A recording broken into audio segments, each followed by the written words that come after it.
Pegue 16.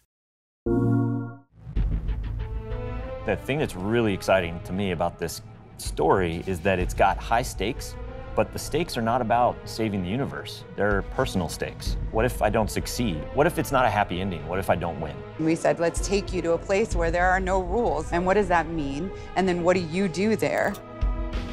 You know, you have to compromise your moral compass a little bit to see through this reckoning with the folks who killed Cade 6.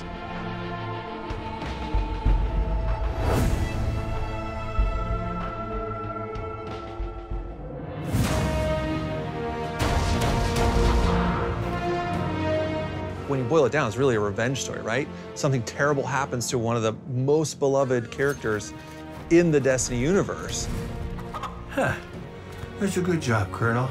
All the humor and fun and roguish charm that was brought to bear, having that yanked away from us is unlike anything we've done in this franchise yet. Anyone want a hug? Hugs? No? No hugs. It feels like it's just done for shock value at the start, but it's not. I think it makes the world feel rich. You start to see the way characters are reacting to that death and the vacuum that leaves in the universe. I just think about how I feel when I think about Cade dying because I love that character so much. Hey, easy, easy. You're gonna blow a boat. We've always liked Aldrin as a bad guy because he's so shifty. Like, even in D1, you don't know if he's actually a good guy or a bad guy. There is no shame in running away, Guardian. It was really exciting for us to have a villain that looked like something that was recognizable, and that made it, the stakes were even more kind of grounded in something that is easy to understand. He's not a giant monster. All the characters in this release are conflicted in some way, and that they all have some internal conflict that they're trying to resolve. The origin point for all the Barons was, how do we create a kind of twisted Western archetype?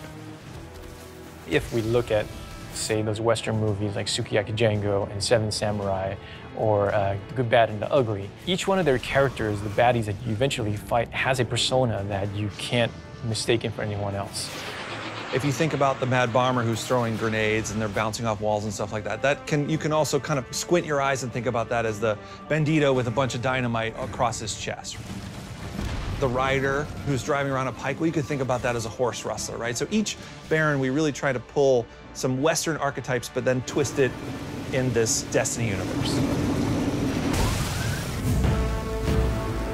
When Aldrin is flanked by these folks, you can have it on a poster on your wall and be like, yeah, I'm ready to take my mark and mark them and say, I killed all of them, one by one. Because it makes you feel good to actually, hunt them and actually track them down. I'm gonna go after them, right? Like, I'm gonna crawl on my horse and cross the Wild West and kick down the door and be like, you killed Cade, and put a bullet in him. It's gonna be great. Destiny 2, já disponível para a tua PlayStation 4. Isto é para os jogadores.